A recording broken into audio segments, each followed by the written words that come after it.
भाई किशन मिड्डा विधायक जी को जय श्री राम, जय श्री राम, जय श्री राम। मोदी जी को जय श्री राम, जय श्री राम, जय श्री राम। नायब जी को जय श्री राम, जय श्री राम, जय श्री राम। भाई किशन मिड्डा मिड्डा जी को जय श्री राम, जय श्री राम, जय श्री राम। थोड़ा सा चलो विधायक जी को जय श्री राम, विधायक जी आप विधायक जी को जय श्री राम, जय श्री राम, जय श्री राम। विधायक जी को जय श्री राम, आप इस तरफ आ जाओ। गुड़िया है गुड़िया जिंदाबाद जिंदाबाद जिंदाबाद जिंदाबाद जिंदाबाद जिंदाबाद जिंदाबाद।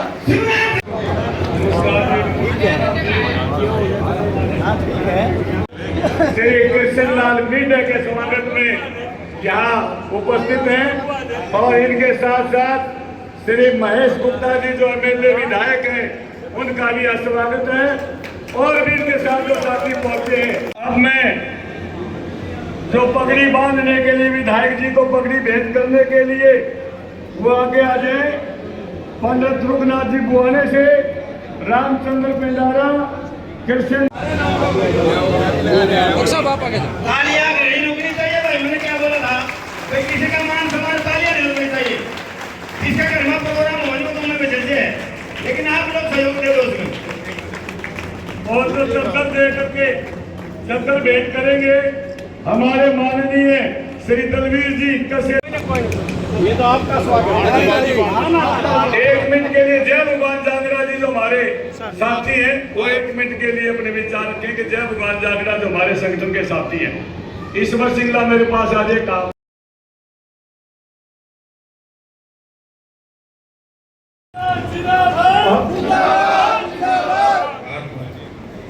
अब मैं एक हमारी जो बेटी वृंदा है उत्तरी हरियाणा जो कई बार जो वृंदा जी ने लोगों के बीच में बात रखी है।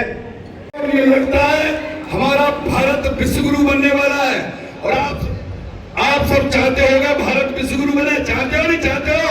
चाहते हो। और जो बोलते ब्रह्मांड में पूछता है तो फिर जितनी जोर से भारत माता की जय बोलोगे उतनी जल्दी भारत विश्व गुरु बनेगा। और भारत माता की जय, भारत माता की जय, और आप सबकी भी जय, सबकी जय होगी सबकी, तभी ये भारत विश्व गुरु बनेगा। और आप सबकी जय होगी तभी मोदी और नायब सैनी की इच्छा पूरी होगी, पूरी होगी, पूरी होगी, पूरी होगी। आज ये भव्य और दिव्य कार्यक्रम और ऐसे व्यक्तित्व ने कराया है वास्तव में जिनके बारे में मैंने बहुत खुशबूदार चर्चा सुनी है और इनका अपना वजूद है। ऐसे आदरणीय सुंदरलाल शर्मा जी हमारे इस कार्यक्रम में, परम आदरणीय महाराज जी, हमारे पंडित रघुनाथ शर्मा जी, पराजिता शर्मा जी, पंडित सुंदरलाल शर्मा जी, पंडित दीनदयाल शर्मा जी, एक बहादुर हरियाणा की पहचान है मजबूत और हरियाणा की पहचान है बलवान। तो वास्तव में मैं ये कह सकता हूँ मेरे भाई अभी थोड़ी देर रुक जाओ, अभी थोड़ी देर कर लेना है बात। लोगों का ध्यान बढ़ रहा है, वो ठीक नहीं लगता। आपके यहाँ 2 लाख की विधानसभा है, मेरे यहाँ 4 लाख की होती है। अब आप जानते हो मैं अपनी जनता से वहां माफी मांगते हुए, क्षमा मांगते हुए इस विधानसभा में आया हूँ, क्योंकि मेरे मन में तड़पन है। यह तड़पन है कि हमारे देश का भविष्य और हमारे हरियाणा की उस चीज से सब जुड़ा हुआ है। जिस प्रकार आपने देखा होगा मोदी जी की वजह से हमारे भारत का डंका पूरे विश्व में बज रहा था, पूरे विश्व में बज रहा था। अभी आपने देखा होगा यानी मोदी जी तीसरी बार प्रधानमंत्री बने हैं, लेकिन कुछ सीटें कम आई हैं। तो और पास जो विरोधी शक्तियां हैं देश के और पास, उन्होंने उपद्रव मचाना चालू कर दिया है। तो मैं कह सकता हूं जिस प्रकार से कांग्रेस का झूठ कि संविधान खत्म कर देंगे, आरक्षण बदल देंगे और 8500 रुपए उसमें डालेंगे, वो झूठ उनका उस समय ऐसी हवा चली थी, वो हवा रुकी नहीं थी, उससे कुछ सीटें कम आई। मैं आज ये कह सकता हूं, तुम्हारे उस प्रधानमंत्री का पैर हमारे देश का भाव से जुड़ा हुआ है, हरियाणा से। मेरे मन की जो कसक है वो भाव है, क्योंकि मोदी जी की वजह से भारत का डंका पूरे विश्व में बजता था। मैं आपसे पूछता हूं मेरे भाइयों, पहले इस देश के प्रधानमंत्री मनमोहन सिंह थे, जब किसी देश में जाते थे जैसे जाते वैसे ही लौट आते थे। अरे ऐसा देखते नहीं देखते थे, ऐसा ही था, टीवी में देखते हो जैसे गए ऐसे ही लौट आए। और आज मोदी जी जब किसी देश में जाते हैं, कहीं 11 तोपों से सलामी, कहीं 21 तोपों से सलामी, कहीं 31 तोपों से सलामी,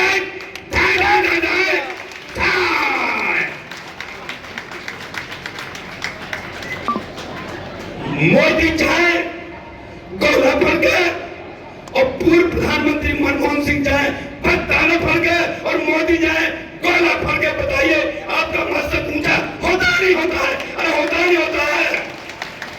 कहां सीना होता है? नहीं होता है? होता है। तो ऐसे प्रधानमंत्री का हमें मनोबल तोड़ना नहीं है, मैं तोड़ना नहीं है। मैं भाइयों बात आपसे कहना चाहता हूं, आपने सुना होगा जब मनमोहन सिंह देश के प्रधानमंत्री थे, हमारे कुछ जवान शहीद हुए थे जिनके सिर काट ले गए थे। उस समय के प्रधानमंत्री का बयान था, पाकिस्तान की ड्रेस में कोई और काट ले गया, ऐसा बुजदिली बयान था उस समय के प्रधानमंत्री का। और हमारे प्रधानमंत्री के जमाने में जब हमारे कुछ जवान शहीद हुए, विरोधी बोलने लगे मोदी का काम है 56 इंच का सीना, 56 इंच का सीना। मोदी जी ने कहा इसका जवाब हमारे सेना का जवान अपने ट्रेगर से देंगे, ट्रेगर से देंगे। मेरे भाइयों, 17 जवान हमारे जो शहीद हुए, मोदी ने कहा जब जवान हमारे इसके ट्रेगर से देंगे।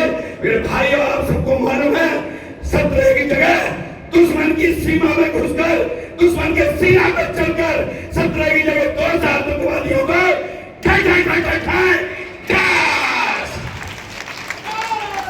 मेरे भाइयों बताओ, मस्तक ऊंचा हुआ नहीं हुआ? अरे हुआ नहीं हुआ?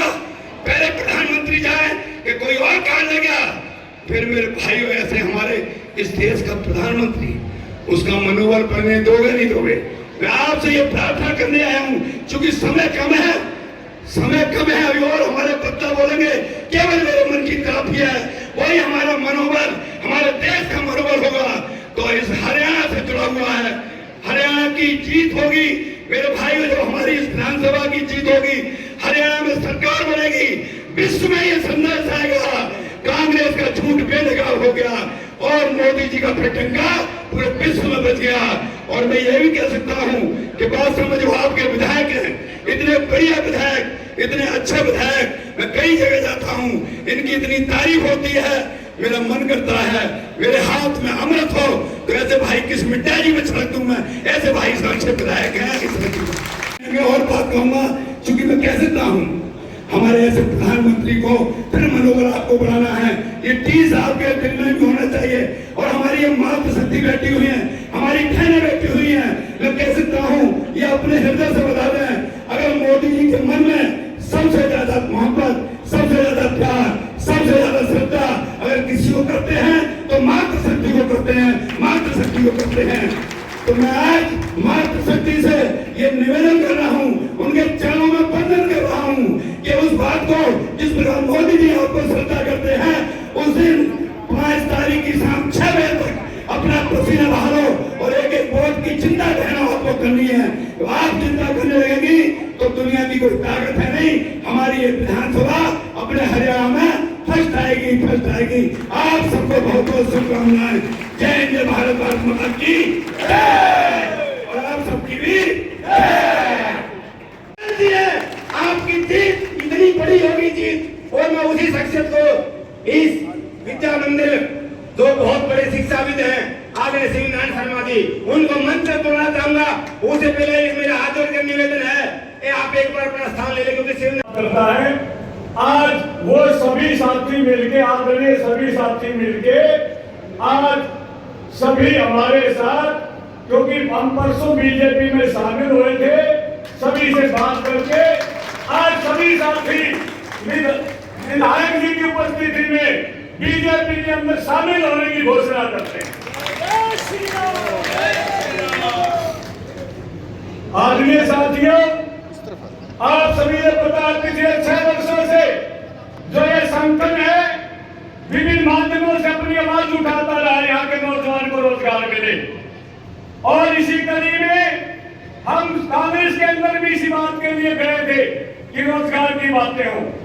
माननीय श्री दीपक बावरिया जी ने, श्रीमती गीता भूकल जी ने आश्वासन दिया था कि कांग्रेस के मैनिफेस्टो में इन चीजों को डालेंगे, जींद जिले के नगरी औद्योगिक नगरी बनने के लिए बात डालेंगे, रोजगार की बात डालेंगे, लेकिन ऐसी कोई बात नहीं हुई। और इसके साथ साथ मैं बताना चाहता हूं आपको कि पहले 3 जनवरी को आप सभी साथी पुरानी राज मंडी में इकट्ठे हुए थे और मैं अपना आगे एमएलए के चुनाव लड़ने के लिए अपना खिटका बांधे बैठा था वहां।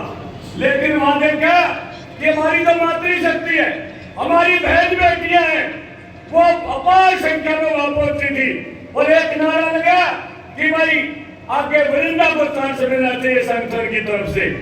और उसमें जीत और दुराने से इनका नाम भी कांग्रेस पार्टी ने भरवाया था, लेकिन बात वादा खिलाफी हुई, दुख हुआ। लेकिन इस बातों को बोलते हुए हमने देखा, सारे संगठन ने विचार किया कि माननीय श्री नरेंद्र मोदी जी जो हमारे देश का नाम पूरे संसार में एक हमारे संसार का जो नेता बन चुका है श्री नरेंद्र मोदी जी, उसके नेतृत्व में और यहाँ के यशस्वी मुख्यमंत्री हमारे श्री सैनी साहब और हमारे जो मिता जी, यहाँ के माननीय विधायक, इन सभी के साथ और श्री मोहनलाल पटोली जी जो हमारे प्रदेश के अध्यक्ष हैं, उन्होंने हमारे संगठन को वहां ज्वाइन करवाया और एक वादा भी हमने किया कि अब हम अपने विधायक को भारी बहुमत से जिता के रहेंगे। और मीडिया साहब को एक बात और कहना चाहता हूं, आदरणीय विधायक जी, हमारा जो संगठन है आपने देखा भी होगा, जब कांग्रेस में गए बहुत ही भारी संख्या में एक से एक बढ़ के जो हमने रैलियां करी है, सारा संगठन जुड़ा हुआ है।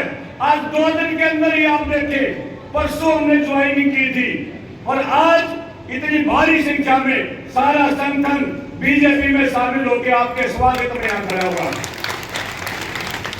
मैं कहना चाहता हूं कि हमारे देश के साथी बहुत संगठन में ताकत होती है, बहुत लोगों को जोड़ रहा है। मेरी एक प्रार्थना आपसे कि हमारे साथियों का आप कोई भी काम हो, कृपया इनका मान सम्मान रखें, इनका कार्य करने की कोशिश करें, क्योंकि विधायक बहुत बड़ी ताकत होती है, सरकार का एक पिलर होता है, विधायक ही काम करा सकता है। ये हमारे बहुत से गरीब भाई जुड़े हुए, हमारी माता बहनें जुड़ी हुई हैं और आज इसी आस में आपके पीछे आए हैं कि हम विधायक जी को भारी बहुमत से जिताएंगे ताकि हमारे बच्चों को आगे रोजगार मिल सके। आदरणीय विधायक जी, हमारा एक एक साथी 50 से लेकर 100 वोट आपके लिए जोड़ेगा। हाथ उठा के आप समर्थन करें, भारी संख्या में हम इनको जिताएंगे और एक एक साथी 50 से लेकर 100 वोट लेकर के आएगा।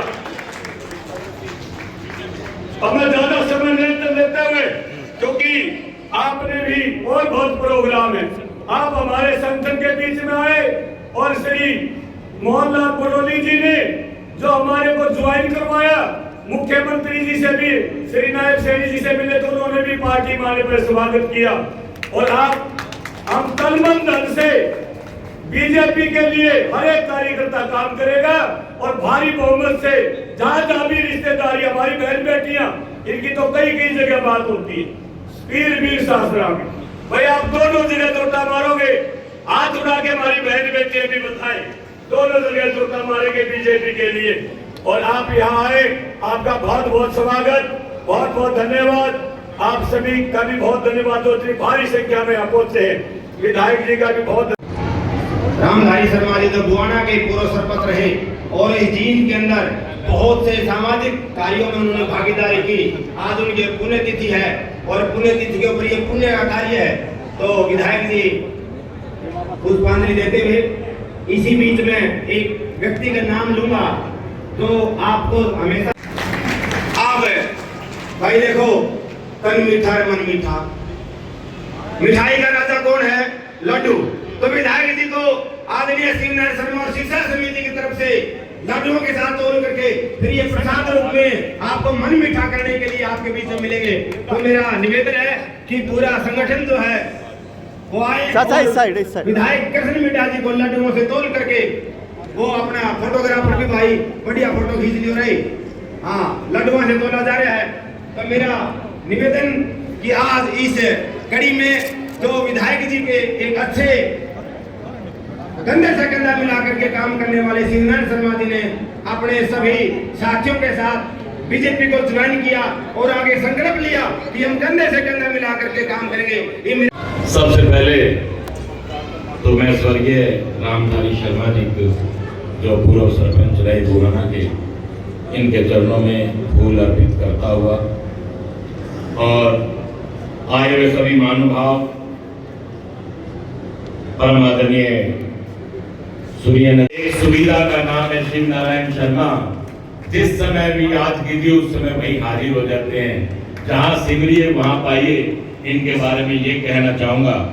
और हमारी बेटी वृंदा, शिवनारायण शर्मा जी ने नाम भी बड़ा सोच कर रखा। इनका नाम इनके माता पिता ने बड़ा सोच कर रखा। शिव और नारायण एक साथ ही मुझे मिले हैं, तो मैं इसलिए भी शिव नारायण जी का बहुत बहुत आभार व्यक्त करता हूँ। वृंदा विद्या का भी, जिन्होंने बिल्कुल उसके अनुकूल ही उसका नाम रखा है वृंदा। और वहीं पे ही श्री रघुनाथ शर्मा जी, बनारसी दास जी शर्मा, श्री दीनदयाल जी शर्मा, श्री तेरूराम जी शर्मा, हरिदास जी सैनी को, जिन्होंने उनके साथ काम किया है। वहीं मैं बात आपसे कहना चाहता हूँ। सबसे पहले तो मैं धन्यवाद करता हूँ शर्मा जी का, शिव नारायण शर्मा जी का, जिन्होंने भारतीय जनता पार्टी में अपनी आस्था जताई। माननीय मोदी साहब जी में, माननीय नायब सैनी जी में अपनी आस्था जताने का काम किया।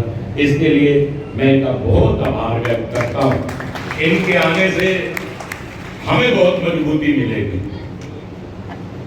क्योंकि सबसे बड़ी बात है कि शिव नारायण शर्मा जी ने जो अपना समय कांग्रेस पार्टी को दिया, अगर यही समय इस देश को भावना से जुड़े हुए भारतीय जनता पार्टी में अपना समय देते तो मैं कहता हूँ कमाल हो जाती। लेकिन फिर भी अब आए हैं तो मुझे पूरी उम्मीद है कि इनके आने से भारतीय जनता पार्टी मजबूत होगी, और यही नहीं पूरे हरियाणा में ही मजबूती मिलेगी। इनके लिए मैं इनका बहुत बहुत आभार व्यक्त करता हूँ कि आज से 10 वर्ष पूर्व कांग्रेस ने सत्ता संभाली और 10 साल कांग्रेस ने राज किया, और 10 साल के बाद भारतीय जनता पार्टी ने 10 साल का राज किया और आप लोगों के बीच में। भाई मैं आपको कहना चाहता हूं कि 10 वर्ष पहले आप जींद की पर नजर दौड़ाइए। यहीं से मैं आप बाईपास से ही जिक्र करता हूं। बाईपास जिसकी नींव माननीय ओम प्रकाश चौटाला जी ने रखने का काम किया, उसके बाद उनकी सरकार चली गई। 10 साल तक कितनी बार मिट्टी डली उस बाईपास पर, लेकिन वो बाईपास कांग्रेस नहीं बना पाई। कांग्रेस हमेशा क्षेत्रवाद का ही काम करती थी।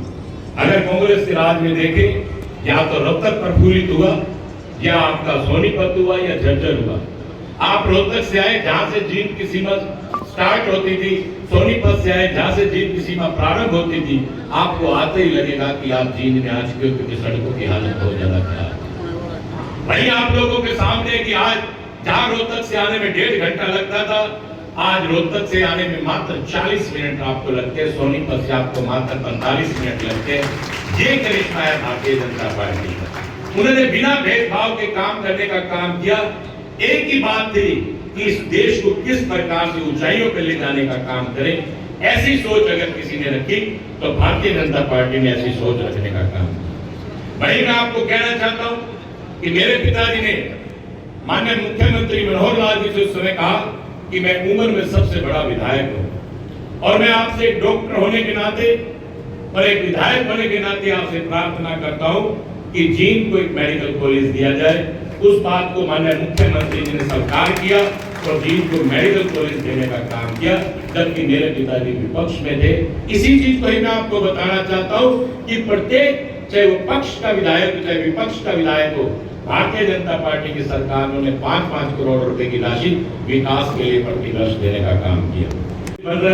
वहीं पर 150 सीट एमबीबीएस डॉक्टर की जो प्रति वर्ष हमारी बच्चियां या हमारे बच्चे बनकर निकलेंगे, ये फायदा हम लोगों को जींद के मेडिकल कॉलेज से होगा। वहीं पर नर्सिंग कॉलेज का भी फायदा होगा। इसी प्रकार से अगर हम बात करें यूनिवर्सिटी की, CRSU यूनिवर्सिटी, आप इसे देख सकते हैं, एक रीजनल सेंटर था। मेरे पिताजी ने आवाज उठाई और इसे मीरपुर यूनिवर्सिटी का हवाला देकर इसको यूनिवर्सिटी में, रीजनल सेंटर से यूनिवर्सिटी में तब्दील कराने का काम किया। आज उसके अंदर अनेक कोर्सेज आ चुके हैं, PhD वगैरह भी जींद में होती है। उसी प्रकार से मैंने पिछले विधानसभा सत्र में आवाज उठाई कि यहाँ पर लॉ कॉलेज दिया जाए। हमारे जींद के बच्चे जो लॉ के लिए, वकील की बनने के लिए, वकालत करने के लिए उन्हें कुरुक्षेत्र, चंडीगढ़, दिल्ली और गंगानगर जाना पड़ता है, ताकि वो यहीं की यहीं रहकर ये कोर्सेज पूरा कर सके। इस बात को माननीय मुख्यमंत्री जी ने स्वीकार किया और जींद में लॉ कॉलेज देने का काम किया, जिसका इसी अप्रैल में पढ़ाई प्रारंभ हो चुकी है। मैंने माननीय मुख्यमंत्री जी से कहा कि मुख्यमंत्री जी, जींद के अंदर ट्यूबवेल्स के सारे ड्रीम चलता है। मैंने 14 ट्यूबवेल एक ही समय में पास करवाने का काम किया। तो मुख्यमंत्री जी ने कहा कि इतने ट्यूबवेल कैसे? मैंने कहा कि जींद नहरी जल पर आधारित नहीं है, जींद के अंदर ट्यूबवेलों के सारे पानी चलता है, तो इसलिए दिक्कत आती है। तो उन्होंने कहा कि ठीक है, हांसी ब्रांच नहर का पानी हम तुमको दे देते हैं। मैंने कहा मुख्यमंत्री जी, हांसी ब्रांच का नहर का पानी हमें नहीं चाहिए, हमें अगर देना ही चाहते हैं तो आप भाखड़ा का पानी दें। अगर जो जींद में से नदी बहती है इसका पानी हम लेंगे नहीं, हम तो ट्यूबवेल्स के सहारे अपना जीवन काट लेंगे। लेकिन मुख्यमंत्री जी ने मेरी इस बात को भी स्वीकार किया। बीच में बहुत से रोड़े अटकाए गए, लेकिन मैं धन्यवाद करना चाहूंगा मुख्यमंत्री जी का, जिन्होंने मेरी बात को स्वीकार किया और जींद को सीधा भाखड़ा का पानी देने का काम किया। ये काम भाखड़ा के पानी की बात करें, मेडिकल कॉलेज की बात करें, लॉ कॉलेज की बात करें, यूनिवर्सिटी की बात करें, ये अकेला मेरा श्रेय नहीं है। मैंने उसमें किसी के लिए एहसान नहीं किया। जींद मेरी जन्मभूमि है, मेरे पिता की कर्म भूमि है। मैंने किसी पे एहसान नहीं किया। मुझे बनाने में आप सब ने वोट दिया, आपने वोट दिया, आपने वोट दिया, आप सब ने वोट दिया। मेडिकल कॉलेज में भी आपका भी उतना हिस्सा है, उतना ही योगदान है जितना योगदान मेरा है, क्योंकि आप लोगों ने वोट देने का काम किया। अगर भाखड़ा के पानी की बात करें, लॉ कॉलेज की बात करें, उन सब चीजों में जो आज जींद को तरक्की की तरफ ले जाने का काम कर रहे हैं, मैंने तो आपका एक वकील बनकर काम करने का काम किया। असली काम तो आप लोगों ने किया कि आपने अपने इस बेटे को, अपने इस भाई को जिताने का काम किया। मैंने तो आपकी वकालत की और जींद के लिए कार्य लाने का काम किया। तो आप सबका योगदान इस पूरे जींद की तरक्की में, उन्नति में है। नौकरी देने की बात करते हैं, ये इस सोच को बदलने का काम हमारे प्रांत के माननीय मुख्यमंत्री जी ने किया और पारदर्शिता के आधार पर नौकरी देने का काम किया। बच्चा अमीर का हो या बच्चा गरीब का हो, लेकिन जो बच्चा काबिल था, जिस बच्चे ने मेरिट ली, उसे नौकरी मिलने का काम किया। हो सकता है आप में से भी कोई व्यक्ति ऐसा बैठा हो जिसके बच्चे को नौकरी मिली हो। ऐसे ऐसे घरों में नौकरी मिली जिनके घरों में एक समय का खाना भी नहीं है। ऐसी ऐसी नौकरियां मिली, HCS जैसी नौकरियां मिली, लगभग हर समाज को मिलने का काम हुआ। 3-3 नौकरियां जाट समाज को मिली और आपका अग्रवाल समाज को नौकरी मिली। इस प्रकार से HCS की कई नौकरियां जो 2-2, 4-4 करोड़ रुपए में बिका करती या MLA मंत्रियों के बेटों को मिला करती, वो नौकरियां फ्री में मिलने का काम हुआ। ये संभव हो सकता था तो भारतीय जनता पार्टी में संभव हो सकता है। भाई मैं आपको बताना चाहूंगा कि आयुष्मान योजना की बात करें, अभी नौकरी की बात की, तो अभी आपने 2 दिन से देखा भी होगा कि असंध के कांग्रेस के विधायक और फरीदाबाद के विधायक ने क्या कहा। एक विधायक कांग्रेस के कहते हैं कि अगर आप 50 वोट देंगे तो हम आपको एक नौकरी देंगे। एक विधायक कहता है कांग्रेस का कि पर्ची खर्ची सब चलेगी। ये तो बीजेपी का ऐसे ही नारा था, बिना पर्ची बिना खर्ची हमारी सरकार आएगी तो पर्ची भी चलेगी, खर्ची भी चलेगी, और उससे पहले हम अपना पेट भरने का काम करेंगे, हम अपना जुगाड़ करने का काम करेंगे। ये कांग्रेस ने कहने का काम किया। आप इसको फेसबुक पर देख सकते हैं किस प्रकार से विधायक सरेआम नौकरियों की बोली लगाने का काम कर रहे हैं। साहब, कांग्रेस का मुखौटा आप लोगों के सामने आ गया। अरे गरीब का क्या होगा साहब? गरीब तो मर ही जाएगा। कितनी बार गरीब अपना घर बेचेगा, कितनी बार गरीब अपने लिए कुछ करेगा। ये सोच के देखिए साहब, ये सोच के देखिए कि गरीब व्यक्ति के लिए क्या होता है, गरीब कर क्या सकता है। एक छोटा सा मकान होता है, वो नौकरी दिलाए बेटे को या अपना घर मकान बेचे, ये सोच के देखिएगा। गरीब यही कहता है, सरकार से पूछता है कि मैं कितनी बार लूटा हूं, मुझे हिसाब दो। गरीब बेचारा क्या करे। गरीब का अगर कोई फायदा कर सकता है तो भारतीय जनता पार्टी ही कर सकती है, और कोई गरीब का फायदा नहीं कर सकता। आपको और हम सुनते हैं अपने बुजुर्गों से, कभी यहाँ पर कब तक की बीमारी आई थी, कहते थे कि एक व्यक्ति को दाग दे के आते तो मोहल्ले में, गांव में दूसरा व्यक्ति प्यार मिलता, क्योंकि हमें सुनने को मिला।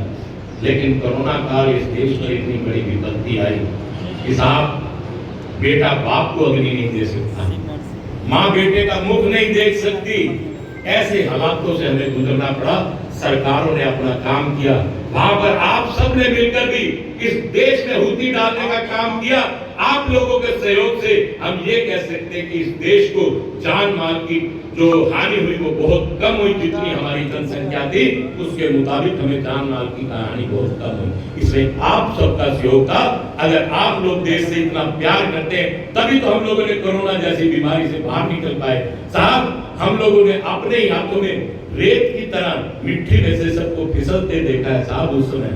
लेकिन उस समय हमारे देश के प्रधानमंत्री जी ने, माननीय मुख्यमंत्री जी ने कहा कि बहुत से लोग ऐसे इस दुनिया से चले गए पैसे की कमी की वजह से। गरीब व्यक्ति चला गया, जो पैसा होता तो शायद बच जाता। ये सोच रखी हमारे देश के प्रधानमंत्री जी ने, प्रांत के माननीय मुख्यमंत्री जी ने। उन्होंने चिरायु हरियाणा और आयुष्मान योजना बढ़ाने का काम किया, और उन्होंने कहा कि पैसे की कमी की वजह से, वैसे तो परमात्मा के हाथ में जीवन और मृत्यु है, लेकिन पैसे की कमी की वजह से किसी गरीब व्यक्ति का घर का सदस्य ना जाए, 5 लाख रुपए का इंश्योरेंस, मेडिकल इंश्योरेंस करने का काम किया। तो भारतीय जनता पार्टी ने करने का, ये सब सोचे आप लोगों के सामने। आज आप लोगों के बीच में भी कांग्रेस आई है, कांग्रेस का उम्मीदवार भी आप लोगों के बीच में आया। साहब, आप कल्पना कीजिए, ऐसा नहीं कि हम लोगों ने, मेरे पिताजी 2 बार विधायक रहे, 1 बार मुझे बनने का अवसर मिला। और मैं आपको बताना चाहता हूं, पूर्व मेरे मंत्री, उनके बेटे आज आप लोगों के बीच में, उन्होंने 8 चुनाव लड़े, वो मंत्री भी रहे। उनसे पूछिए कि उन्होंने अपने समय में कोई ऐसा प्रोजेक्ट लेकर आए जो जींद को 4 चांद लगाता हो। ऐसा कोई प्रोजेक्ट लेकर आए हो जो इतने लंबे समय तक चलता हो। साहब, medical college, law college, Bhakra का पानी, ये वो प्रोजेक्ट है। दादा बनाए और 7-7 पीढ़ियां बदलेंगी, ये वो प्रोजेक्ट है। भाखड़ा में जब तक पानी रहेगा, जींद को पानी मिलता रहेगा। साहब, ऐसे प्रोजेक्ट लाने चाहिए। सड़कें और गलियां तो बनती रहती है और टूटती रहती है, इनका समय है। कोई सड़क 5 साल के लिए, कोई सड़क गली 3 साल के लिए, लेकिन कुछ ऐसा करके जाना चाहिए कि जींद की जनता याद रखे कि हमने इस व्यक्ति को वोट दिया, वो जींद को इतनी बड़ी सौगात दे के गया। मैं धन्यवाद करना चाहूंगा माननीय शिव नारायण शर्मा जी का। हम जी विधायक जी, आज काफी मान सम्मान मिला, हौसले में है जो वंदना शर्मा जी आए हैं। मैं पंडित शिव नारायण शर्मा जी का और उनकी बेटिया वृंदा का बहुत बहुत धन्यवाद करता हूं कि इन्होंने भारतीय जनता पार्टी में आने के बाद भारतीय जनता पार्टी को और ऊपर ले जाने का काम किया। इनके आने से हमें बड़ा हौसला मिला है, और मैं ये कहूँगा इनके अनुभव का भी हमें बहुत लंबा फायदा होगा। इनका राजनीतिक जो सफ़र है बहुत लंबा है। विधायक जी, चर्चा चल रही है कि 50 लाख रुपए का कोई मामला, ऐसा कुछ नहीं है। वो सब ठीक है, किसी का अपने बिजनेस के लिए वो लोगों का है, वो बिजनेस से संबंधित विषय है। तो इसमें चुनाव प्रचार के लिए कोई रैली का न्योता दे रहे हैं। अभी तो 25 तारीख को नरेंद्र मोदी जी सोनीपत में रैली कर रहे हैं। स्थान अभी निश्चित हो जाएगा, शायद गुहाना के आसपास ही तय करने का काम करेंगे। और वहाँ पर काफ़ी, मैं ये कहूँगा कि मुख्यमंत्री जी भी पहुँचेंगे और माननीय मनोहर लाल जी भी पहुँचेंगे। उससे बड़ा लोगों को बहुत फ़ायदा मिलेगा, और उनके आने से तो वैसे भी जोश दुगना चौगुना हो जाता है। जब हमारे को शिव नारायण शर्मा जी के आने से इतना ज़्यादा जोश है, आज एक अच्छी स्थिति जींद में खड़ी हुई है हमारी। तो इसके लिए मैं ये कहूँगा कि जितनी तारीफ़ करूँ उतना कम है। और हमारी बिटिया के कुछ सपने हैं उद्योग को लेके, जींद के उद्योग को लेके, एनसीआर को लेके, वो सब हम कोशिश करेंगे मिलके इन सपनों को भी पूरा करने का काम करें। तीसरी बार आर्टिक लग जाएगी आपकी? बिल्कुल, उस परमपिता परमात्मा की कृपा से और लोगों के प्यार से तीसरी बार जींद में भी भारतीय जनता पार्टी अपना कमल खिलाने का काम करेगी और सरकार भी भारतीय जनता पार्टी की बनेगी, ये एकदम तय है। योगी जी की भी चर्चा चल रही है जींद में आने की। योगी जी का नरवाना शायद दौरा है और हो सकता है कि वो जींद के लिए भी समय दे दें। धन्यवाद।